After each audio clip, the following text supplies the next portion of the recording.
hoe werkt dit nou precies? Ik heb dan mijn schoen en dan hou ik dat zakje eronder. Oh ja. Wat deel jij nou uit? Ja, zakjes, zandzakjes, zandretourzakjes.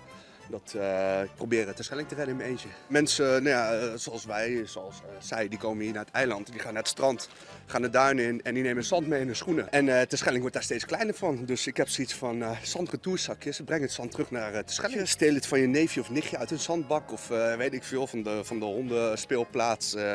Stuur het gewoon terug. Dan tijdens Oerol volgend jaar, dan kom jij hier met een emmertje of met een hele kiepwagen. Wat is de verwachting? Nou, ik heb nog niks geboekt. Ik hoop een kiepwagen. Maar nou ja, elk beetje zand is goed. En ja, anders steel ik het bij andere eilanden. Ik vind het toch Terschelling belangrijker dan Ameland of Texel of zo. Weet je. Dan haal ik het daar wel weg. Ik heb de website terschel.ing. Dus Terschelling. En daar staat eigenlijk alles op.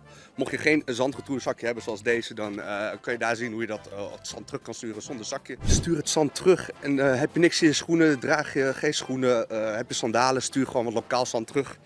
En red Terschelling met mij.